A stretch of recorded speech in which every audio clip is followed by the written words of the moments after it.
The first thing I noticed was the rain. It struck the windows of Adrian Cole's penthouse in hard silver lines, turning Seattle into a watercolor of traffic lights and wet glass 30 floors below. The second thing I noticed was Adrian himself. He stood between me and the only unlocked door. Adrian Cole, 28, CEO of Cole Meridian Group, heir to a Seattle real estate empire, and according to the novel I had somehow fallen into the future villain who was supposed to ruin half the people around him before disappearing from the final chapter alone. He was also my stepbrother. Richard Bennett was my stepfather and had once been married to Adrian's mother. That marriage was over now, which meant Adrian and I were neither blood relatives nor legally family anymore. The word stepbrother had simply survived the paperwork. And right now, technicalities did not seem likely to save me. "Move," I said. Adrian loosened his tie with one hand. His dark hair was damp from the rain, and the charcoal suit he had worn to a board dinner looked almost black beneath the warm kitchen lights. "No." One syllable, calm, terrible. I held up my phone. "I have a flight to Boston in the morning." I canceled the car. I stared at him. "You what?" "The car." "You cannot cancel my plane." "I know." "Good. I bought the seat next to yours." For 3 full seconds, the only sound in the room was the rain. My brain, which had once remained functional while I was working 12-hour emergency room shifts, offered nothing useful. Finally I said, "That is an incredibly expensive way to be annoying."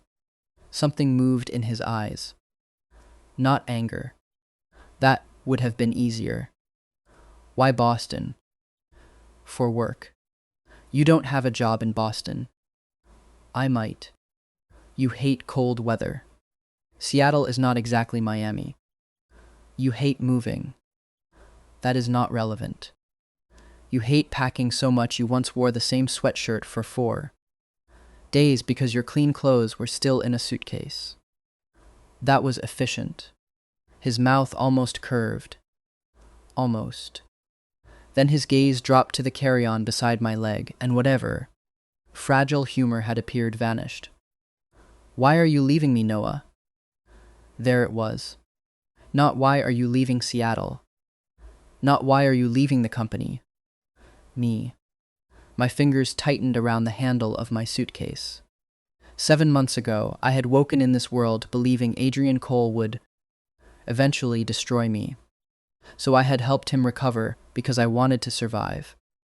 I had driven him to physical therapy, changed the house around so he could move safely after his accident, learned exactly how he liked his coffee, sat beside him through nights when pain kept him awake, teased him when he became unbearable, argued with him when he tried to turn recovery into punishment. Somewhere between fear and habit had become tenderness.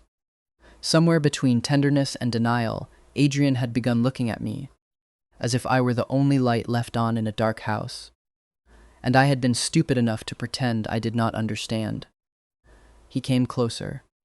Not trapping me, not touching me. Just close enough that I could smell rain on wool and the faint cedar scent of his cologne. "You saved me," he said quietly. "You changed everything. Then the moment I can stand on my own, you decide to disappear." My heartbeat stumbled. "Adrian, tell me I imagined it." I swallowed. "Imagined what?" His laugh was soft and without humor. "The way you hold my sleeve when you're tired, the way you wait for me before dinner, even when you pretend you're not hungry, the way you look at me when you think I'm not watching." He took one more step. My back met the cool edge of the kitchen island. Adrian stopped immediately. He left space between us. That somehow made it worse. "Tell me," he said, voice low, "that none of it meant anything." I opened my mouth. And that was when the lights went out. The penthouse fell into darkness. Thunder rolled over Seattle. Adrian's hand found mine. And the story I had spent 7 months trying to escape finally caught up with me. "Before we go back to the morning this disaster began, if you enjoy Slow-burn BL stories with sharp banter, complicated feelings, and men, who are much softer than their reputations suggest. Follow the channel. And stay with me. Noah is about to learn that surviving the villain may be the easy part. 7 months earlier, I died because of a vending machine. Not heroically. Not dramatically. There was no final speech, no meaningful rain, no mysterious stranger offering me a second chance. I was Noah Bennett, 26, an emergency room nurse in Chicago. Had finished a brutal overnight shift at Northwestern Memorial. Discovered the staff vending machine had eaten my last $5 bill. Bent down to inspect the return slot, stood too quickly, and then nothing. When I opened my eyes again, sunlight was pouring through, floor to ceiling windows. My first thought was that the afterlife had suspiciously expensive furniture. My second was that my head hurt. My third arrived when a housekeeper entered the bedroom, froze, and said, "Mr. Bennett, your father asked whether you're still refusing to take Mr. Cole to his appointment." Mr. Cole. I knew that name. Unfortunately. 2 weeks earlier, during one of my rare days off, I had binge-read web novel called Glass Kingdom. It was an American corporate melodrama about inheritance, betrayal, romance, and one spectacularly bitter supporting villain named Adrian Cole. The original Noah Bennett was Adrian's stepbrother. Spoiled, lazy, petty. In the novel, Noah resented Adrian for being more competent, more respected, and more likely to inherit control of the family business. After Adrian was injured in a car accident, Noah made his recovery, miserable through 1,000 small cruelties. Nothing murderous, just ugly enough to matter. Adrian eventually recovered, became CEO, and systematically removed Noah from the family company and inheritance. The novel described Noah's ending in one sentence. Noah Bennett left Seattle with nothing. At the time, I had thought it was deserved. Now I was Noah Bennett. I sat up so quickly the room tilted. The housekeeper rushed forward. "Sir? What day is it?" She told me. I nearly fell out of bed. Adrian's accident had happened 3 weeks ago, which meant I had arrived early enough to change things. Possibly. Hopefully. Preferably before the future villain developed a lifelong hobby of ruining me. Where is Adrian? The housekeeper blinked. In the breakfast room. I threw off the blanket. She looked alarmed. "Mr. Bennett, your shoes." No time. I ran downstairs barefoot. The Bennett house stood on Mercer Island, looking over Lake Washington. Everything was polished stone, pale oak, and glass walls designed to remind visitors that someone in the family had money and wanted them to know it. I found Adrian beside the breakfast table. He was 28, 2 years older than me, though the original Noah had always behaved as if age hierarchy could be defeated through sufficient whining. He sat in a wheelchair, one leg supported by a brace. His face was leaner than the photographs I remembered from the novel. Black hair, gray-blue eyes, sharp features made colder by exhaustion. Even injured, he had the kind of presence that made a room organize itself around him. His gaze moved to my bare feet, then to my face. "What?" I stopped. A reasonable person might have opened with an apology. A thoughtful person might have acknowledged years of hostility. I was neither reasonable nor thoughtful before coffee. So I said, "I'm taking you to physical therapy." Silence. Adrian looked at the housekeeper. She looked at me. I looked at the ceiling, briefly wondering whether reincarnation came with a return policy. Adrian's expression became almost curious. "You canceled my appointment yesterday." "Yes." "You told the driver not to take me." "Yes." "You said rehabilitation was a waste of money." "Yes." "And now?" "Character development?" The housekeeper made a sound that might have been a cough. Adrian stared at me for so long I started considering whether death by villain glare would count as dying twice. Finally he said, "What do you want?" "To take you to therapy." "What do you want in return?" "Continued breathing would be nice." His eyes narrowed. "Right. Maybe not that." I rubbed my forehead. Look, I was an idiot. "You were. Don't sound so surprised." "I'm trying not to." That was the first time I realized Adrian Cole could be funny. It was deeply inconvenient. Adrian's physical therapist worked at a rehabilitation clinic near Swedish Medical Center. The drive from Mercer Island into Seattle took less than half an hour, but Adrian spent most of it staring out the window. I spent most of it remembering the novel. In the original story, Adrian's recovery had been delayed by inconsistent therapy and stress. The injury itself was serious, but treatable. His bitterness came less from the pain than from discovering how quickly people treated him as diminished. So I changed the plan. I called the clinic. I asked questions. I arranged for a home assessment. And because the medical part of my brain had survived transmigration, even if my common sense had not, I noticed things the original Noah never would have. At the clinic, Adrian's physical therapist introduced herself as Dr. Rachel Morgan, 34, a sports rehabilitation specialist with the calm confidence of someone who had spent years convincing stubborn athletes not to sabotage their own knees. She looked at me skeptically. "You're attending today?" "Apparently I've become supportive." Adrian muttered temporarily. Rachel hid a smile. The session was difficult. Adrian hated assistance. He hated the parallel bars. He hated the tremor in his injured leg. Most of all, he hated being watched. When his knee buckled during a transfer, I moved before thinking. One hand caught his forearm, the other went around his waist. His body hit mine.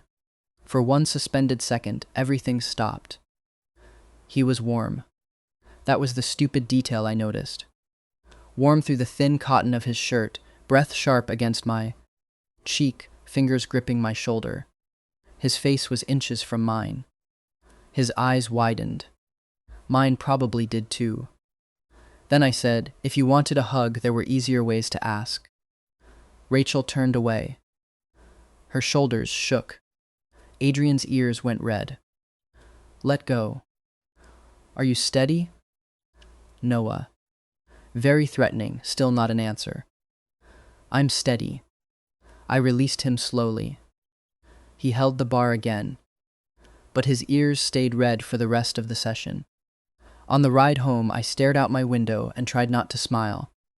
It was the first large moment between us, though I did not understand that yet. What I understood was simpler. Adrian had almost fallen. I had caught him. And for the first time since waking in this world, I had reacted before, remembering I was supposed to be afraid of him. Changing a reputation is difficult. Changing it in a mansion full of employees who have watched you behave terribly for years is almost impossible. The next morning, I asked the property manager to install temporary safety rails in Adrian's bathroom and improve access to the downstairs study. He stared at me. I stared back. "Is something wrong?" "No, sir."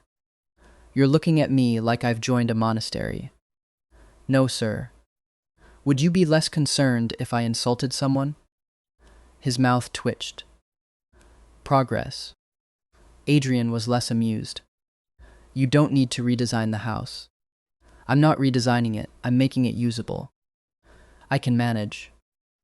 "I know." "Then stop hovering." "I'm not hovering." "You followed me from the kitchen to the study." "I was walking in the same direction." "You don't read." "That is slander." "What was the last book you finished?" I opened my mouth. Unfortunately, the truthful answer was Glass Kingdom, the novel in which he was fictional. Medical manual. That isn't a book.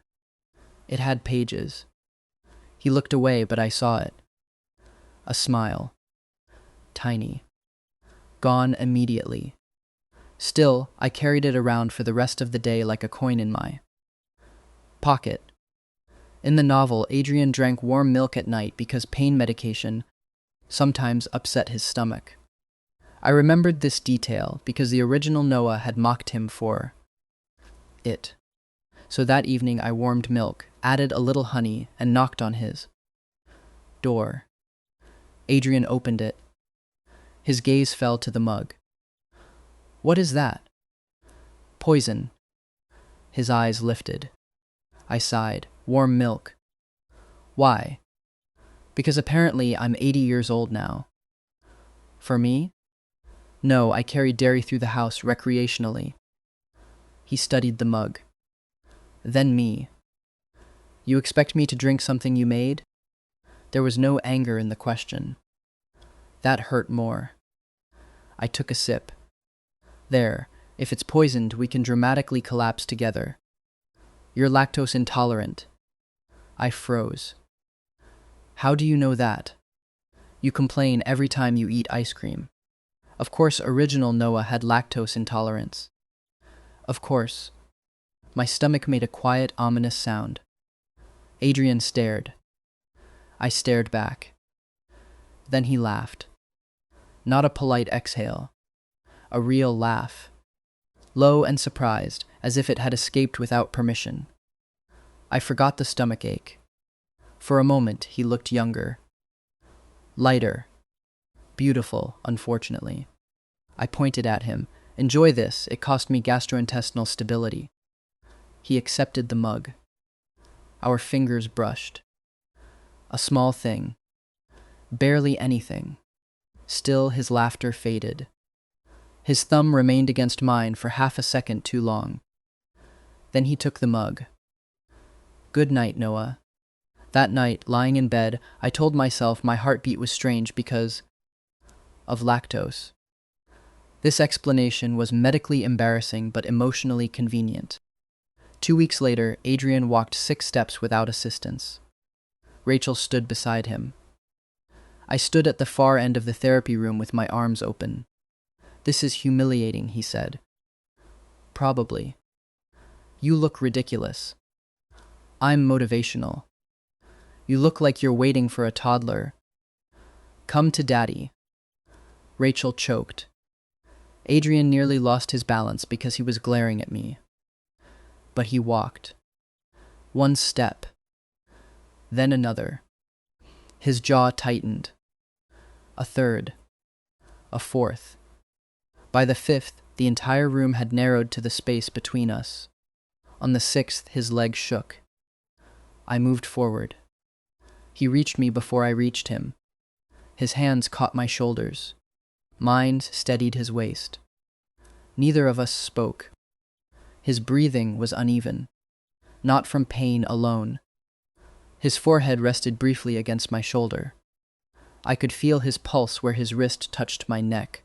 6, I whispered. He nodded. "You did 6. I heard you. You're emotionally overwhelmed. I'm considering pushing you." "That's basically affection." His fingers tightened. Then very quietly he said, "Thank you." The joke died on my tongue. I looked at him. His eyes were lowered. Adrian Cole did not thank people easily. The novel had built an entire villain out of that loneliness. I suddenly saw the shape of it, not as plot, but as a man standing in front of me, exhausted from fighting everyone and everything, including himself. My hand moved before I could stop it. I touched the back of his neck. "Anytime." His eyes lifted. The air changed.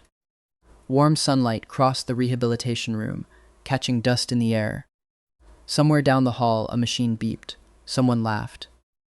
Adrian looked at my mouth. I noticed. He noticed me noticing. Neither of us moved. Then Rachel called, "If you two are done having a movie moment, Adrian still has another set." I jumped backward. Adrian turned red. I pointed at Rachel. You ruined it. Adrian's gaze snapped to mine. I realized what I had said. Rachel laughed so hard she had to sit down. And Adrian smiled. Not tiny this time. Not hidden. For me. That should have warned me. Recovery gave Adrian back more than movement. It gave him appetite. Routine. Impatience. He began taking meetings from home for Cole Meridian Group, family-owned real estate and infrastructure company with projects across Washington and Oregon. My stepfather, Richard Bennett, 61, chairman of the company, and Adrian's former stepfather had raised Adrian since adolescence. Even after divorcing Adrian's mother, Richard was stern, practical, and emotionally constructed from approximately the same material as a courthouse. He wanted Adrian to succeed him. The original Noah hated that. I considered it excellent news. One afternoon, Richard found me eating cereal at 3 in the afternoon. You're not going to the office? No. Why? Because Adrian is better at business. Richard stared. I ate another spoonful. You're 26. Correct. You cannot spend your life doing nothing. I can spend a surprisingly large portion of it doing nothing. You have a nursing degree. That startled me. Apparently, this version of Noah had studied nursing before abandoning. Interesting. Richard continued, if you want independence, renew your license. For the first time since transmigrating, something opened inside me. A door. A life that belonged to me rather than the original Noah. I could do that? Richard frowned. Why are you asking me? Good question. That evening I researched Washington licensing requirements. Adrian found me at the kitchen counter surrounded by tabs and forms. What are you doing? Planning my escape. He went still. I looked up. His face had changed. Not much. Enough. I immediately added, from unemployment. His shoulders relaxed.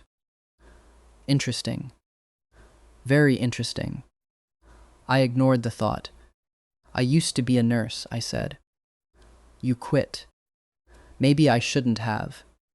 Adrian leaned against the counter, stronger now, using a cane only on bad days. You hated the hospital. The old me hated many things. His eyes sharpened. Sometimes I forgot how dangerous careless words could be. I smiled. People change. Yes, he said. His gaze stayed on me. They do. Every romance novel contains a person whose main job is to create misunderstandings. Ours arrived wearing a navy sweater and carrying expensive pears. Ethan Brooks, 27, was a corporate attorney from Bellevue, an old college friend of Adrian's, and in the original novel The Man, Adrian was briefly rumored to love. Ethan was handsome in a clean magazine advertisement way. He sat in our living room and asked Adrian about his recovery. I entered halfway through the conversation. Ethan looked at me. Oh. I looked at him. Oh? You're Noah. I have been told. Adrian's eyes moved between us. Ethan smiled. Adrian talked about you. That was concerning. Good things? No. Excellent. Consistency matters. Ethan laughed. Adrian did not. Later, after Ethan left, I sat beside Adrian. You should be nicer to him. Why? He brought pears. I don't like pears. That's not the point. What is the point? I remembered the novel. Ethan had cared about Adrian. Adrian had rejected him while consumed by resentment, then regretted it. Later. If I could prevent that, you two would look good together. Silence.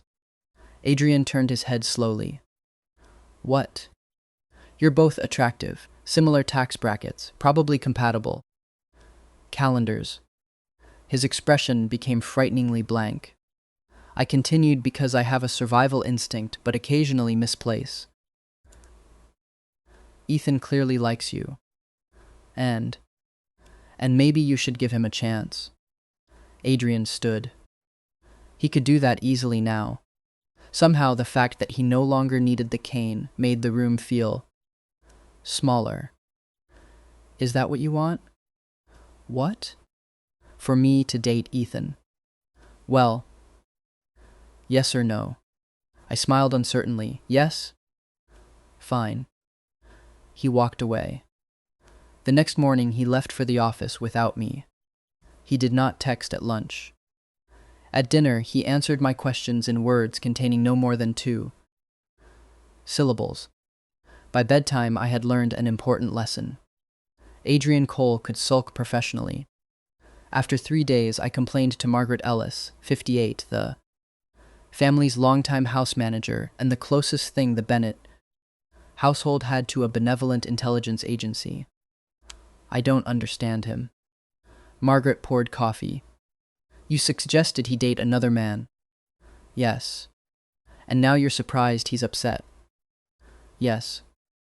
She gave me a look. What? Take him lunch. That solves emotional conflict?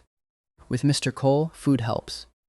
So I carried lunch to Cole Meridian's downtown Seattle office. On the drive downtown, I remembered that this week had contained a very different scene in the novel. Adrian humiliating a department head, firing 2 people and taking his first clean step toward becoming the cold executive everyone later feared.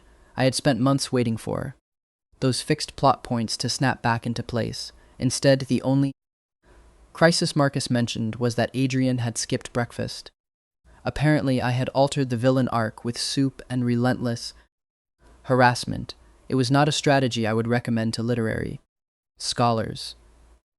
The building overlooked Elliott Bay. Through the lobby windows, ferries moved across gray-blue water. Adrian's assistant, Marcus Reed, 32, greeted me with the exhausted expression of a man paid very well to manage one difficult CEO. He's in a meeting. I can wait. Marcus looked at the lunch bag.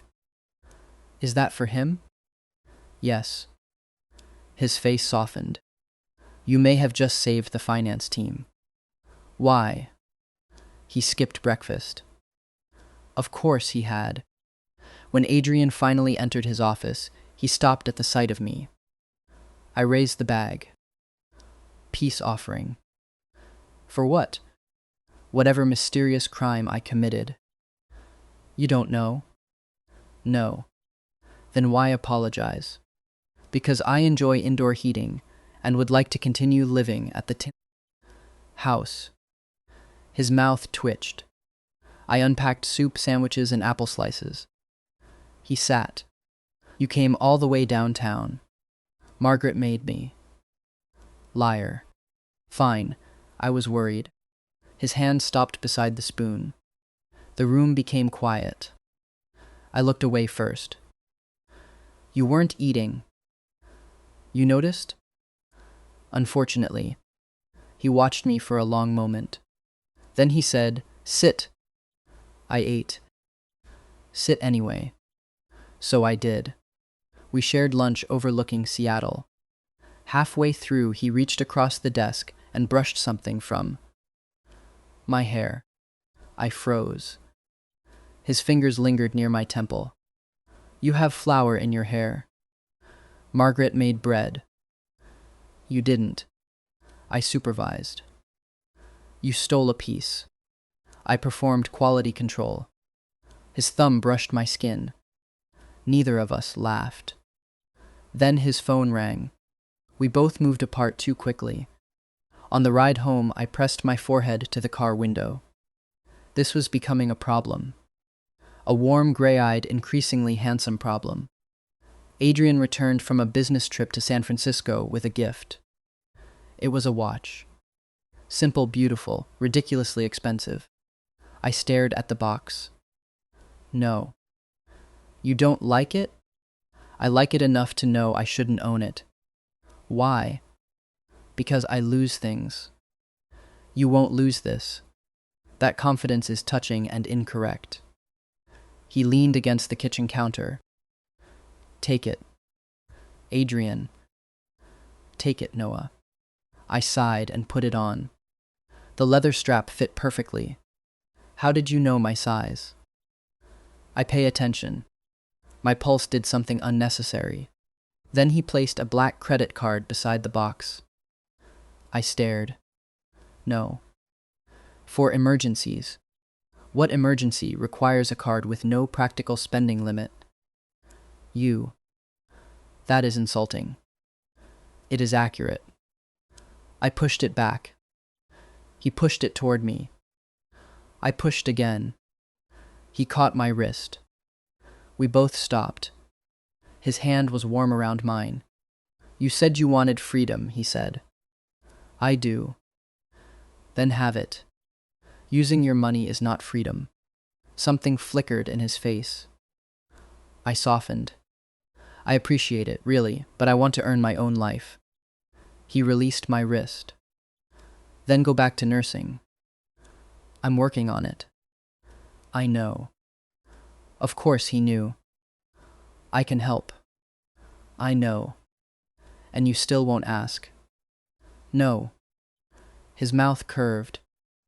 Stubborn, says the man who learned to walk out of spite. I learned to walk because you wouldn't stop talking. That should be medically studied. He laughed, and somehow the card stayed on the counter, but the watch stayed on my wrist. I applied for a position at Harborview Medical Center. The morning of my interview, I changed shirts 4 times. Adrian watched from the doorway. The blue one. I look like a bank teller. The white one. I look like I'm getting married. He went very still. I noticed. Interesting. I picked the blue. Drive me? I have a board meeting. Oh, right. I'll move it. No. I can. I know. Don't. He frowned. I walked over and straightened his tie. It had become a habit. A dangerous one. There, I said. Go be terrifying. His eyes dropped to my hands. You do this every morning. Your tie? Yes. You're bad at it. I'm not. Then why do you let me? He looked at me. I stopped breathing normally. Then he said, Good luck, Noah. His hand closed briefly over mine. I got the job. When I came home, Adrian had ordered dinner from Canlis. For a nursing job, I asked. For you. That was worse. Much worse. My first month back in emergency nursing was exhausting. It was also mine. I learned new systems, rebuilt old instincts, and came home smelling faintly of sanitizer and hospital coffee. Adrian adjusted his schedule without telling me. If I worked late, dinner appeared late. If I had an early shift, coffee waited in a travel mug. If I fell asleep on the sofa, I woke beneath a blanket. One night, I opened my eyes and found Adrian sitting in the armchair, across from me, reading reports on a tablet. You're creepy. You were asleep. Exactly. You drool. I withdraw my affection. His gaze lifted. Your what? I sat up too fast. My approval. That isn't what you said. CEO hearing loss, very tragic. He smiled. I threw a cushion at him. He caught it. Then he stood, walked over, and placed it behind my back. His face was close. Go to bed. I'm comfortable. You'll complain about your neck tomorrow. You know me too well. Yes. The word landed softly. He did. That was the frightening part. Richard eventually decided I needed a respectable romantic life. Apparently, employment had made me eligible for further social engineering. He arranged dinner with Julian Parker, 29, son of a long-time business associate and an architect based in Portland. Julian was kind, funny, easy to talk to, which made the entire evening worse, because I kept comparing him to Adrian. That realization came with a second, more alarming one. Julian did not exist in the novel, neither had this dinner. Original Noah had been too busy creating enemies to build anything resembling a normal romantic life. I had spent months worrying that the story would drag Adrian back, toward Ethan, toward revenge, toward the ending I remembered. I had never considered that I might become the variable the book had no instructions for. For once, knowing the plot made me less prepared, not more. Julian's smile was warm. Adrian's was rare enough to feel earned. Julian listened politely. Adrian remembered things I had forgotten saying. Julian complimented my watch. I looked down at it and thought of gray-blue eyes. I was doomed. My phone buzzed. Adrian, are you coming home for dinner? I told Margaret I was out. Adrian, she said you're on a date. Me, technically. 3 dots appeared. Disappeared. Appeared again. Adrian, with who? I turned my phone face down. Julian smiled. Someone important? My stepbrother. The CEO? You know him? Everyone in Seattle real estate knows Adrian Cole. Condolences. Julian laughed. Then his expression turned thoughtful. You talk about him a lot. I've mentioned him twice. 7 times. I stared. That seems fabricated. It isn't. I looked at my phone. Julian leaned back. You're not interested in me. I'm sorry. It's fine. He smiled, gentler now. You're interested in someone else. No. He raised an eyebrow. I sighed. Possibly. Does he know? He'd probably create a spreadsheet. That sounds like a yes. When I returned home, the house was dark except for the living room. Adrian sat beside the window, waiting. The moment echoed the future confrontation that would come months later. But this time, neither of us understood the ending. You're awake, I said. So are you. Excellent observation. How was the date? Fine. His jaw tightened. Fine? Very fine. Are you seeing him again? No. The tension left his shoulders so quickly I almost laughed. I narrowed my eyes. Were you worried? No. Liar. He stood. You're imagining things. I stepped closer. Adrian. What? Were you jealous? He looked at me. For one dangerous second, I thought he would answer. Instead, he reached out and adjusted the collar of my coat. You're wet. It's raining. You'll get sick. That isn't how viruses work. Go change. Coward. I smiled all the way upstairs. Ethan returned 2 weeks later. This time he came to see me. You're an idiot, he said. I opened the front door wider. Hello to you too. Adrian likes you. The sentence should not have surprised me. The novel had trained me to treat Ethan as a destination, a fixed point Adrian was supposed to orbit, but Ethan was standing on my doorstep looking amused rather than lovesick, while Adrian had spent the last several months rearranging his life around my shifts, my coffee, and my ridiculous opinions. The plot was not bending anymore. It had already broken. I was simply the last person to admit it. I nearly closed the door. Ethan put his shoe in the gap. Don't. This conversation feels illegal. It isn't. You were supposed to like him. Ethan stared. What? I stopped. In college, I corrected. I thought you liked him. I did. My stomach sank unexpectedly. Ethan continued 5 years ago. Oh, I told him. And he said I deserved someone who could actually love me. That sounded like Adrian. Ethan smiled faintly.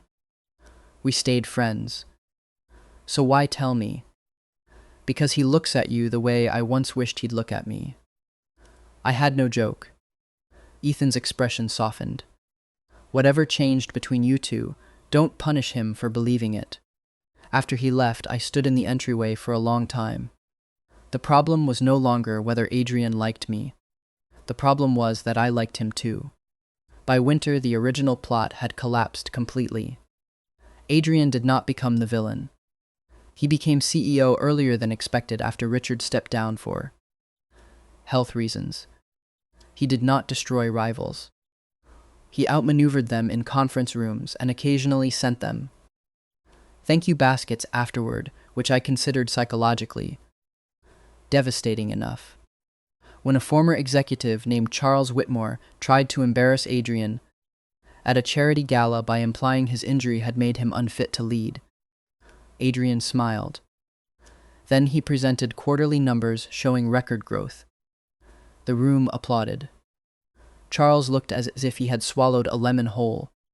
The next morning, I learned Adrian had also redirected Cole Meridian's sponsorship for the next industry luncheon toward an accessibility initiative Charles had publicly dismissed as too expensive, nothing illegal, nothing cruel, not even technically personal. Adrian had simply made the better project impossible to ignore and attached enough money to it that every executive in the room suddenly developed principles.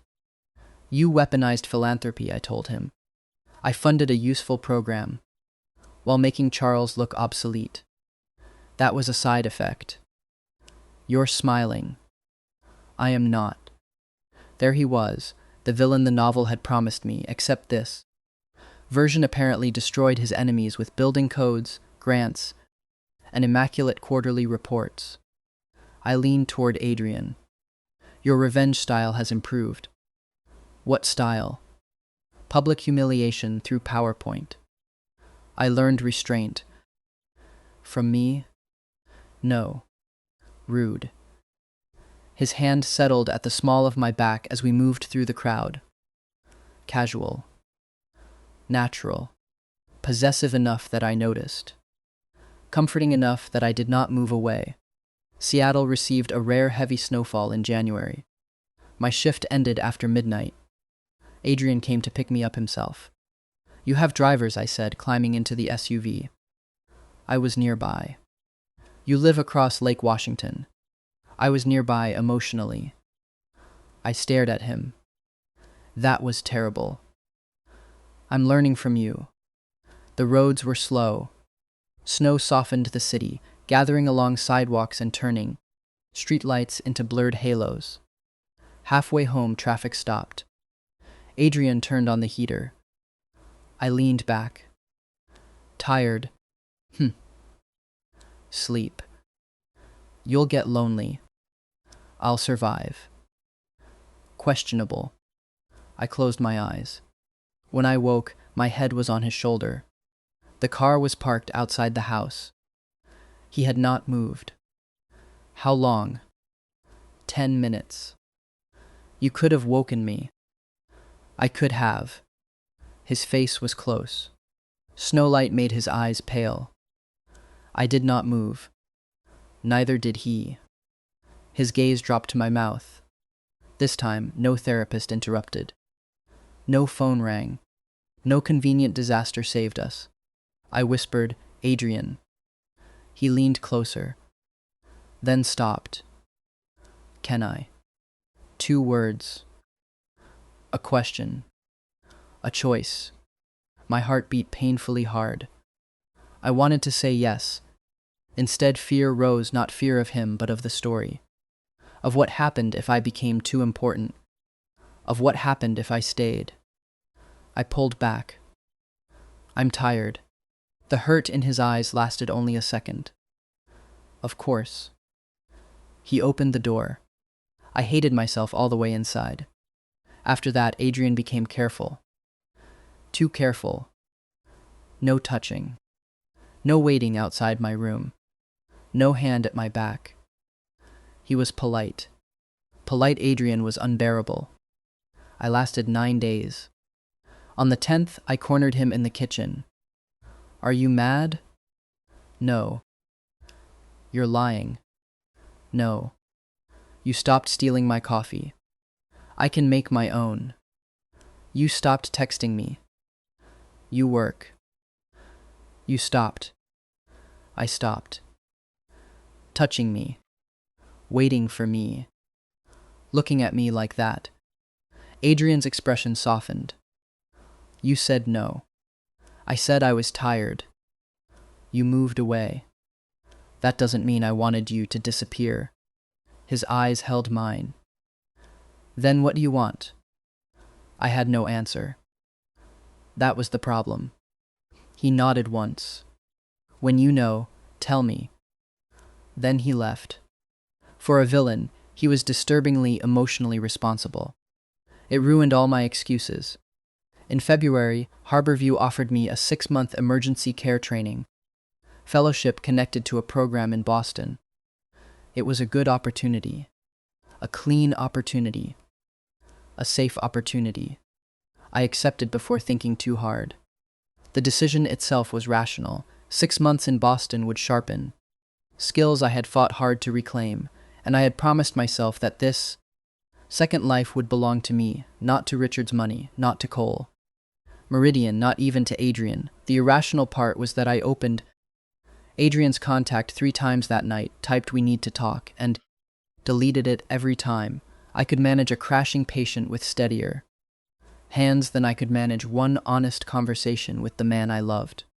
Apparently, emotional cowardice was the one specialty nursing school had failed to cover. Then I spent 3 days feeling sick. Margaret found the acceptance email printed beside the kitchen computer. You haven't told him. No. You should. I will. When? Eventually. That is not a time. I sighed. Why is everyone in this house emotionally competent except me? Practice. I planned to tell Adrian after his board dinner. Instead, he found the paperwork, which brought us back to the rain. The penthouse. The suitcase. The dark. And Adrian's hand finding mine when the lights went out. Emergency lights flickered on. Soft amber strips illuminated the floor. Adrian released my hand immediately. Sorry. I almost laughed. Months ago, I had believed this man would imprison me in some dramatic, villainous revenge. Instead, he apologized for touching my hand during a blackout. The universe had a sense of humor. Adrian. He looked at me. I'm not leaving because I don't care. Then why? Because I care too much. His expression changed. I put both hands over my face. This sounded better internally. Noah. I lowered them. I woke up one day convinced you would hate me. That was reasonable. Thank you for the support. You did hate me first. Technically. He frowned. I took a breath. There were truths I could not explain. Not fully. But I could give him the emotional truth. I thought if I helped you recover, I could fix what I'd done and then leave before either of us got hurt. His gaze did not move. But then you started laughing at my terrible jokes. They are terrible. You bought me a watch. You needed one. You picked me up in the snow. You needed a ride. You waited for me after that date. He went quiet. I stepped closer. And somewhere in all of that, I stopped helping you because I was afraid of you. My voice softened. I started staying because I liked coming home to you. Adrian inhaled slowly. Noah, I'm scared. Of me? No. The answer came easily. Of how much this matters. Something in him broke open. Not dramatically, His shoulders simply lowered, as if he had been carrying something heavy. For months. He approached slowly. "Can I touch you?" I nodded. His hands settled at my waist. Warm. Steady. Nothing like the villain I remembered. "I don't want you to give up Boston for me," he said. "That is deeply inconvenient." I know. I was hoping for a dramatic CEO demand. "I can schedule one tomorrow." I laughed. His forehead touched mine. "You should go," he whispered, "if you want the fellowship." "And us?" His eyes closed briefly. "We figure it out." "Long distance?" "I own a plane." I pulled back. "That is the most CEO sentence you've ever said." "I can fly commercial." "Good. In first class." "Adrian." He smiled. I touched his face. His smile disappeared. "Can I?" I asked. His eyes warmed. "Yes." I kissed him. Softly. No fireworks. No orchestra. Just the quiet sound of rain, his fingers tightening at my waist, and the strange certainty that I had spent months trying to survive a story that no longer existed. When we separated, Adrian looked almost stunned. I smiled.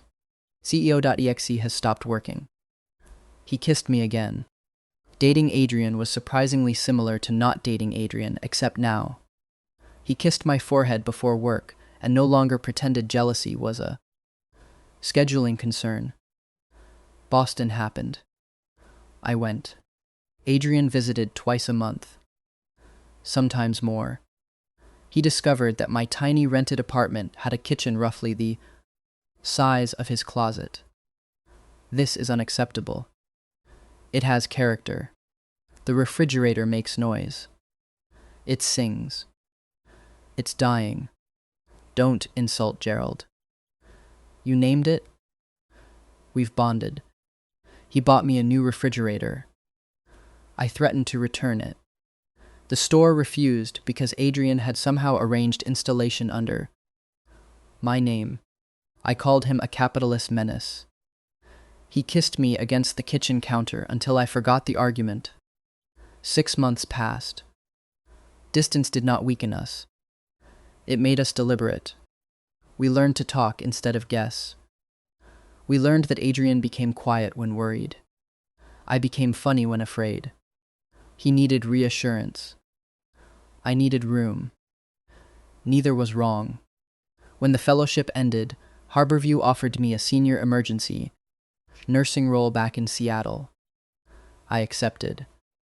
This time, going home did not feel like surrender. It felt like choosing. Adrian met me at SeaTac. No driver. No assistant. Just Adrian in a dark coat holding coffee. "You're late," he said. My plane was late. Still. I took the cup. "Oat milk?" "Yes." "Extra shot?" "Yes." "Marry me." He stopped walking. I stopped too. Travelers moved around us. A child dragged a purple suitcase past. Someone announced a flight to Denver. Adrian stared at me. I realized what I had said. I meant because of the coffee. Noah. Obviously not a proposal. Noah. Statistically terrible location for one. His eyes narrowed. Then he laughed. I leaned against him. "Missed you." His arms came around me. "Say it again." "Your ego is exhausting." "Not that." I smiled into his coat. "I missed you." He kissed my hair. "Welcome home." The original novel had one final conflict left. Richard's board wanted Noah Bennett removed from a family trust because of his old behavior. In the book, Adrian supported it. In this life, he did not. When I heard, I shrugged. "Let them." Adrian looked up from his laptop. "No." I don't need the money. That isn't the point. I have a job. That also isn't the point. Then what is? His jaw tightened. They're punishing you for a person you're no longer choosing to be. The words struck deeper than he knew. I sat beside him. Adrian, I can stop it. I know. Then let me. No. He frowned. I took his hand. I don't want you fighting every battle for me. I'm good at it. I know. That sounded condescending. It was affectionate. He sighed. So I attended the board meeting myself. I apologized without excuses. I acknowledged the old Noah's behavior. Then I declined the trust voluntarily. The room went silent. Afterward, one board member asked why. I said, because I already have enough. Outside the conference room, Adrian waited. He looked furious. You gave it up. Yes. Millions of dollars. Yes. You once drove 20 minutes back to a grocery store because they overcharged you $4. Principal. He stared, then pulled me into his arms. You're impossible, yet lovable. Unfortunately. That evening, Richard called. He had created a separate charitable foundation in my name instead. I told Adrian. He laughed for 5 straight minutes. So much for dramatic sacrifice. By then, more than a year had passed since the morning I woke in Noah, Bennett's body. I had stopped measuring time by chapters, but sometimes the old habit returned. I would catch Adrian walking across a room, without thinking about each step, and remember the man who had once stared at parallel bars as if they were an enemy. I would come home from Harborview, drop my keys in the same ceramic bowl, and realize another scene from the novel had failed to happen. No spectacular revenge. Family implosion. No lonely villain disappearing after the final confrontation. Just work, therapy appointments that grew farther apart. Dinners we occasionally burned, and arguments about whether my definition of clean enough. 22. The proposal. Adrian proposed in spring. Not at a restaurant. Not at a gala. Not beneath a helicopter full of roses, thank God. He proposed in the rehabilitation clinic. Rachel had invited us to a fundraising event for mobility access programs. Afterward, Adrian took me into the old therapy room. The parallel bars were still there. You walked 6 steps here, I said. You made fun of me. I motivated you. You told me to come to Daddy. I was younger. It was over a year ago. A different era. He smiled. Then he stood between the bars, exactly where he had stood that day. I thought losing the use of my leg was the worst thing that had ever happened to me. I went quiet. It wasn't, he continued. The worst thing was believing I had become someone no one could choose. My throat tightened. And then you chose me every day before either of us knew what it meant. He reached into his coat. I stared. Adrian, I know you hate public proposals. This is technically semi-public. Noah. Sorry. He opened the box. A simple platinum ring. Elegant. Warm beneath the clinic lights. I don't need you to save me, he said. I just want to build a life with you. My vision blurred. I laughed because otherwise I might cry. Are you asking me? I was getting there. Efficiency matters. He exhaled. Noah Bennett, will you marry me? I looked at the man I had once believed was destined to become a villain. At the man who had learned to ask before touching me. Who had let me leave so I could choose to return. Who knew I hated raisins, loved thunderstorms, forgot umbrellas, and needed silence for exactly 10 minutes after a difficult shift. Yes. His eyes closed. Just for a second. Then I added, "But I'm keeping my last name." He opened them, I assumed, and separate checking accounts. Fine. And Gerald the refrigerator stays. No. Wedding cancelled. He caught me around the waist. I laughed. He kissed me beneath the fluorescent lights of the least romantic room. In Seattle. It was perfect. We married in September on Bainbridge Island. The ceremony overlooked Puget Sound. The morning began with fog. By afternoon, sunlight broke through. Ethan attended with his boyfriend, a cheerful software engineer named Caleb, who worked for Microsoft and somehow convinced Ethan to dance. Before dinner, Julian sent flowers. Rachel cried during the vows and denied it afterward. Marcus drank 2 glasses of champagne and told me I had improved company. Productivity by 40% simply by making Adrian less terrifying.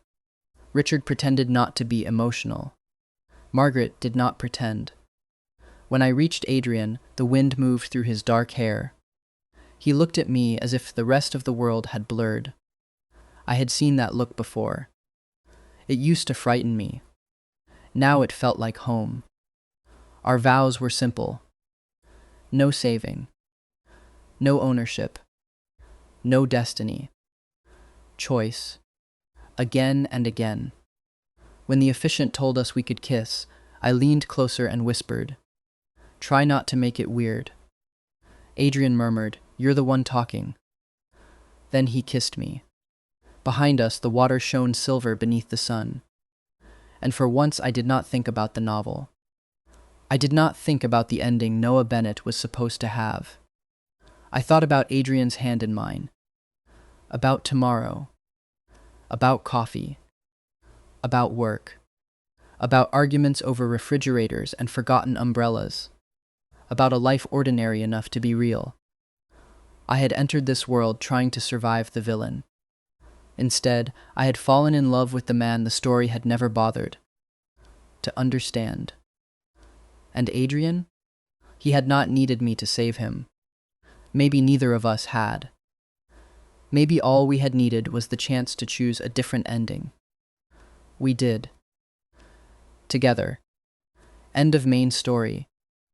The story could have ended there, and in every way that mattered, it did. What followed was not another crisis waiting to prove our love. Was the quieter reward, ordinary years, old fears losing their sharp edges, private jokes becoming household language, and 2 stubborn men continuing to choose each other after nobody was watching. Marriage did not erase the parts of us that had been shaped before we found each other. Adrian still disliked hospitals. He never said it directly. He simply became quieter whenever he picked me up after a shift. His eyes tracked wheelchairs, braces, the automatic doors opening and closing. He remembered too well what it felt like to enter a building unsure whether he would walk normally again. One evening, after a difficult winter shift, I found him waiting outside Harborview with 2 coffees. "You didn't have to come." "I know." That answer had become one of my favorites. Not obligation. Choice. We walked toward the parking garage beneath a cold Seattle drizzle. Halfway there, Adrian slowed. A young man was learning to use crutches near the entrance, guided by a therapist. His frustration was visible even from a distance. Adrian watched. Then he looked away. I slipped my hand into his coat pocket and found his. He glanced at me. "No motivational speech?" "I charge for those now." "Expensive?" "Extremely." His fingers closed around mine.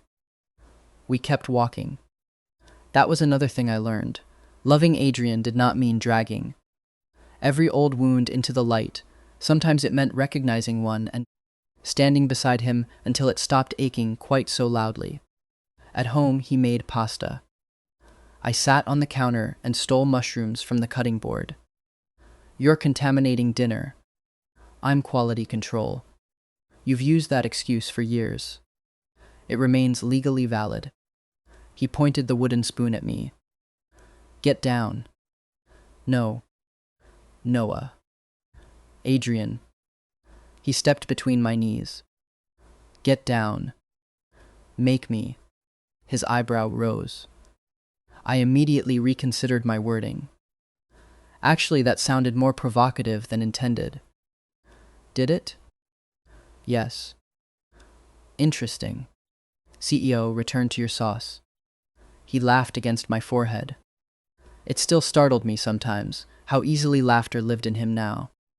Not because I had put it there. Because he had finally given himself permission to keep it. 25. The man in the magazine, a business magazine, ran a profile titled The New Face of Northwest Real Estate.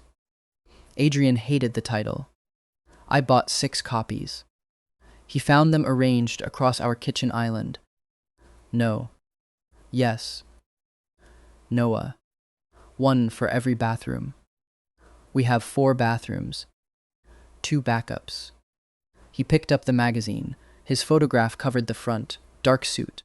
Serious eyes, Seattle skyline behind him. You look like you're about to raise rent on an orphanage. I don't raise residential rents. The public doesn't know that from your face. He threw a dish towel at me. The article discussed Cole Meridian's redevelopment projects, accessibility standards, and a new grant program for adaptive housing. That last part had been Adrian's idea. He had never announced why. He did not need to. At the end of the article, there was one sentence about me. Cole credits his husband, emergency nurse Noah Bennett, with changing his perspective on recovery and community design. I read it twice.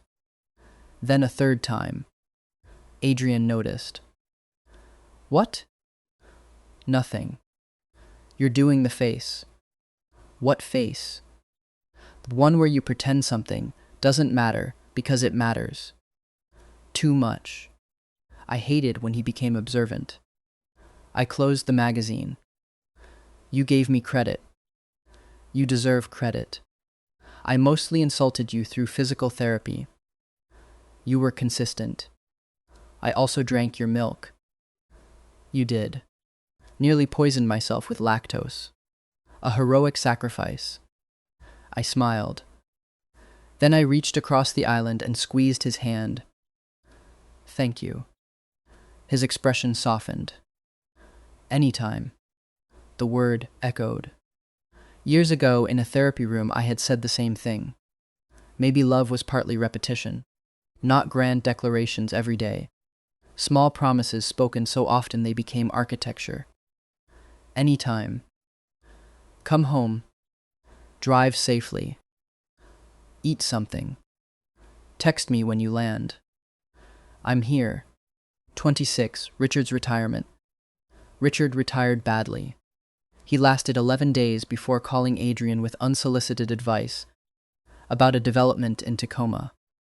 On day 12, he came to dinner. I'm not interfering, he announced. You brought spreadsheets, I said. They're informational. Adrian looked at me. I looked at him. We both started laughing. Richard frowned. I failed to see the joke. That, I said, is why you're retired. He stayed for dessert. Over the years, my relationship with him had changed too. The original, Noah had wanted Richard's approval while resenting every standard. Attached to it, I had wanted distance. Eventually, we found something less dramatic. Respect. He asked about my work. I asked about his golf game. Neither of us pretended we were a sentimental father and son from a holiday commercial. It worked. Before leaving, Richard paused beside Adrian. You're doing well. Adrian's expression shifted. Richard was not generous with praise. Thank you. Richard nodded. Then he looked at me. And you. I put a hand to my chest. Careful. Too much affection could damage your reputation. Good night, Noah. Love you too. He shook his head, but I saw the smile before he turned away. Adrian closed the door. You enjoy provoking him. It keeps him young. You provoke me too. It keeps you attractive. I was attractive before. Debatable. He caught me around the waist. Say that again. I smiled. Very attractive. Better. Terrible personality. He kissed me before I could finish. 27, the anniversary trip. For our second anniversary, Adrian planned a trip to New York. He made reservations. He built an itinerary. He created a shared calendar. I deleted half the events. He discovered this at JFK. You removed the architecture tour. I saved our marriage. You said you wanted to see Manhattan. I want to see it at human speed. We have 4 days. Exactly. So we walked. Central Park in early autumn. Coffee in Greenwich Village. A Broadway show where Adrian pretended not to cry. I saw that. You saw nothing. You wiped your eyes. Dry air. It was raining outside. Indoor dry air. We crossed Brooklyn Bridge late in the evening, the East River dark. Beneath us, Manhattan burning gold behind the cables. Adrian stopped. What? Nothing. You're looking at me. I'm allowed. Legally, yes. He reached for my hand. The city moved around us, bicycles, footsteps, distant horns, voices, carried by the wind. I used to think I needed control over everything, he said. That sounds exhausting. It was. And now? Now I control most things. I laughed. He smiled. And the rest? His thumb moved over my wedding ring. I trust you. There are sentences that sound small until you know the person saying them. For Adrian, trust was larger than love had once been. I leaned against his shoulder. Dangerous decision. I know. I once killed a cactus. You overwatered it. I cared too much. That is not the lesson. It is my lesson. He kissed my temple. We stayed on the bridge until the wind became too cold. Then we walked back toward Manhattan, arguing about dessert. 28, A Life Without a Script. Sometimes I still thought about the novel. Less often as years passed. Memory blurred around its edges. I could no longer remember every chapter or every cruel thing the original Noah had done. The characters who had once seemed like fixed points in a plot had become people with jobs, birthdays, annoying habits, changing opinions. Ethan married Caleb. Rachel opened her own rehabilitation practice. Marcus became chief operating officer and finally started taking actual vacations. Margaret retired, but continued appearing at our house without warning, usually carrying food and criticism. Life refused to behave like fiction. It wandered. It repeated itself. It spent entire afternoons doing nothing important. One summer Saturday, Adrian and I sat on the dock behind our house. He was reading. I was pretending to read. Mostly I watched sunlight move across the lake. What? He asked without looking up. Nothing. You've been staring at me for 2 minutes. You timed it? I know you. There it was again. I know you. Once, those words would have frightened me. Now they made something quiet settle in my chest. I stretched out beside him. If you could change one thing, I asked, what would it be? About what? Everything. He considered. The accident. I looked at him. Then he shook his head. No. No? I hate what happened. I hate what it cost. But if changing it meant changing everything after... He closed the book. I don't know. I understood. I would never call pain necessary. I would never thank suffering for teaching us anything. But our lives had grown around what happened, like roots around stone. Not because the stone was good. Because we were alive enough to keep growing. I rested my head on his shoulder. You're getting philosophical. Your fault. I was funnier when we met. You were terrified of me. And funny. You thought I'd destroy you. In my defense, you had villain eyebrows. He laughed. Villain eyebrows? Very severe. And now? I looked at him. Sunlight, dark hair, familiar eyes. Still severe. He nudged me. I smiled. But I like them. He kissed me. The lake moved softly against the dock. No cliffhanger waited beyond the afternoon. No narrator prepared a punishment. There was only the next hour. Then, dinner. Then tomorrow. For someone who had once lived as if he knew the ending, uncertainty had become strangely beautiful. 29. Choosing again. On our third wedding anniversary, Adrian came home early. I was asleep on the couch after a night shift. He sat beside me carefully. I opened one eye. You're blocking the television. It's off.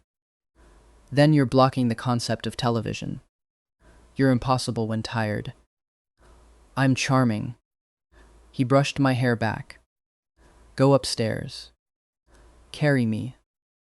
His eyebrow lifted. I remembered the first time I had caught him in physical therapy. The first time he had leaned against me because his leg could not hold him. Now he was strong enough to lift me easily. He did. I laughed, arms going around his shoulders. This is embarrassing. You requested it. I didn't expect compliance. That was your mistake. He carried me toward the stairs. Halfway up, I looked at him. Adrian? I'd still choose you. He stopped. What? If everything reset, if I had to do it again. His expression became very still. I touched his cheek. I'd still choose you. He leaned into my hand. Even the physical therapy, especially the physical therapy. You were annoying. You loved me. Not then. Your ears turned red. That proves nothing. Historical evidence. He continued upstairs. At the bedroom door, he said, I'd choose you too. I smiled. Even the lactose incident. Unfortunately. He put me down. I caught his shirt before he could move away. Good. Good? Just checking. His arms came around me. Outside, Seattle rain whispered against the windows. Inside, everything was warm. And I understood finally that happy endings were not endings at all. They were habits. They were choices. They were two men meeting each other again in 100 ordinary moments, and saying, without always needing the words, still you. Still here. Still us. 30, the day we did absolutely nothing. The first truly free Saturday we had in months arrived without ceremony. No gala. No hospital shift. No board retreat. No flight. At 9 in the morning, I woke and discovered Adrian still in bed. I touched his forehead. He opened one eye. What are you doing? Checking for fever. I'm fine. You're in bed after 8. It's Saturday. I know, I've just never seen you respect one. He caught my wrist and pulled me down. I landed against his chest. This is kidnapping. You can leave. I considered it. The rain tapped softly against the windows. His arm was warm around my back. No. Then stop complaining. Complaining is part of the experience. We stayed there until 10. Then 11. Eventually, hunger defeated romance. In the kitchen, Adrian opened the refrigerator. There's nothing to eat. There are eggs. There are 2 eggs. Luxury. There's half a lemon. Vitamin C. And something in a container I'm afraid to identify. I looked. Oh, that used to be pasta. Used to be? We should honor its memory. We ordered brunch. While waiting, I wandered into the living room and found the old cane Adrian had used during recovery tucked behind a cabinet. I had forgotten we kept it. He saw it in my hand. For a moment, neither of us spoke. Then I held it like a microphone. Mr. Cole, how do you respond to allegations that your husband is significantly more attractive than you? Adrian stared. That's what you're doing? Please answer the question. No comment. Suspicious. He took the cane from me and put it back. His fingers paused on the handle. You know, he said, I hated that thing. I know. I hated you seeing me use it. I know that too. He looked at me. I thought you pitied me. I did, a little. His expression darkened. I continued quickly. Not because you needed a cane, because you were miserable and pretending you weren't. He went quiet. I didn't fall in love with you because you needed help, I said, and I didn't keep loving you because you stopped needing it. His eyes softened. Good recovery. I'm talented under pressure. The doorbell rang. Brunch arrived. We ate on the couch in sweatpants while watching a terrible reality show. Adrian became emotionally invested in a cooking competition and denied.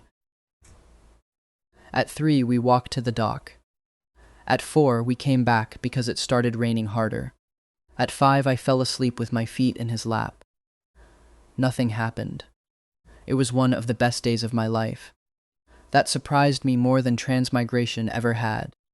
In my first life, I had treated rest like stolen time in the novel. Every quiet chapter existed only to prepare the next conflict. But real happiness was often uneventful. No dramatic music. No crisis. Just the person you loved handing you the better half of a pastry because he knew you liked the corner with more chocolate.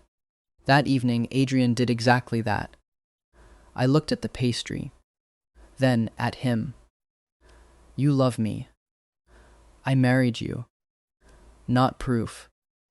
I added your name to mine. Administrative evidence. I bought Gerald too. Strong evidence. He sighed. Yes, Noah, I love you. I smiled. Good. He looked suspicious. That's all? That's all. I took a bite. He leaned over and stole it. Hey. Marriage. That is not what marriage means. It does tonight. I chased him into the kitchen. He laughed.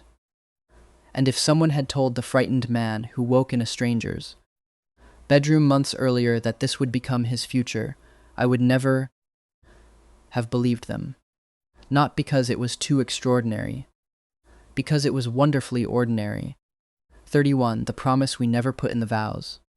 A year after our wedding, Adrian had a minor follow-up appointment for his leg. Routine. Nothing serious. He did not mention being nervous. He also reorganized the kitchen cabinets at 6 in the morning. I found him moving coffee mugs. You're anxious. No. You put the tea beside the plates. He looked at the shelf. Then at me. Maybe I wanted tea beside the plates. No human wants that. He exhaled. I stepped closer. You want me to come? You're working. I can switch shifts. No. Adrian.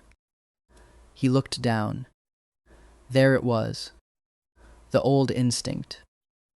Do not need. Do not ask. Do not give anyone the chance to refuse. I touched his wrist. I'm offering. His gaze lifted. Come with me. Okay. That was all. At the clinic, the doctor confirmed everything looked stable. Adrian nodded like he had expected nothing else. In the elevator afterward, I leaned against the wall. You owe me lunch. For what?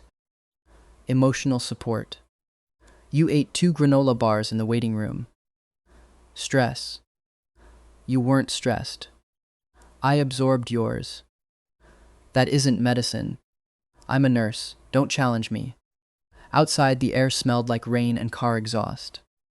Adrian stopped beneath the awning. Thank you. I looked at him. He had said those words in a rehabilitation room years earlier. Same man. Different posture. Different life. Anytime, I said. He smiled. We had never included that word in our wedding vows. We should have. It contained almost everything. Anytime you are afraid. Anytime you are tired. Anytime you forget how far you have come. Anytime I become impossible. Anytime you become more impossible. Anytime the world is loud. Anytime it is quiet. Not forever as a grand abstraction. Just any time. One moment offered to another. That was how we had built us. And that was how I suspected we would keep building. Epilogue: married life. 3 years after our wedding, I woke to the smell of coffee and the suspicious absence of my husband. This was concerning. Adrian Cole Bennett, he had added my name too after pretending for 6 months that the paperwork was administratively complicated, was usually beside me at 6:30 answering emails, with one hand while keeping the other around my waist. I found him in the kitchen. He wore gray sweatpants, a white t-shirt, and the deeply serious expression of a CEO attempting pancakes. I leaned against the doorway. What happened? He looked up. Nothing. Then why does the kitchen smell like surrender? I'm making breakfast. I approached the stove. One pancake had the approximate geography of Texas. Another looked like it had survived a small natural disaster. I nodded thoughtfully. Bold. Sit down. Is this revenge? For what? I moved your meeting yesterday. You moved it because you had dinner reservations. Our anniversary. I remembered. You remembered after Margaret texted you. That is an unverified allegation. He turned. There were flour marks on his shirt. I reached up and brushed one away. His hands settled automatically at my waist. 3 years married, and my body still recognized him before my thoughts. Did. Warmth. Cedar soap. Coffee. Home. You're staring, he said. You're handsome when defeated by breakfast food. I'm not defeated. The smoke alarm chirped. I raised an eyebrow. Adrian reached past me and turned off the burner. Temporary setback. I laughed. He kissed me. Slowly. Soft morning light filled the kitchen of our Mercer Island home, touching the wedding band on his hand where it rested against my side. My life had become embarrassingly domestic. I loved it. I still worked 3 shifts a week at Harborview. Adrian still ran Cole. Meridian. We still argued about schedules, overwork, and whether buying an entire espresso machine because I liked 1 cappuccino in Rome counted as reasonable household spending. He still waited up when I worked late. I still fixed his tie. On Sundays, we walked along the waterfront or took the ferry into Seattle for no reason except that we could. Sometimes people recognized Adrian. They saw the CEO, the sharp suit, the magazine profiles, the controlled expression. I saw the man who stole blankets, the man who claimed not to like romantic movies but remembered every plot, the man who still reached for me in his sleep. After breakfast, we sat on the back deck overlooking Lake Washington. Adrian handed me coffee. I rested my feet in his lap. Any regrets? I asked. About the pancakes? Marriage. He looked offended. Constantly. Excellent. You leave wet towels on chairs. You schedule vacations. You buy books and don't read them. Decoration. You talk during movies. Critical commentary. His thumb moved slowly over my ankle. Then his expression softened. No, he said. The teasing disappeared. No regrets. The lake glittered beyond him. I smiled. Me neither. He lifted my hand and kissed my wedding ring. Years ago, I had believed survival meant staying ahead of the story. Now I knew better. Survival was not the same as living. Living was this. Burned pancakes. Sunday sunlight. His hand around mine. A future with no final chapter waiting to punish us. Adrian looked toward the kitchen. We should order breakfast. I laughed. Absolutely. And together, still teasing, still choosing, still ridiculously in love, we went back inside. If Noah and Adrian's story made you smile, you're welcome to follow the channel and come back for the next one. There will be more impossible men, more unexpected love, and with any luck, fewer endangered pancakes.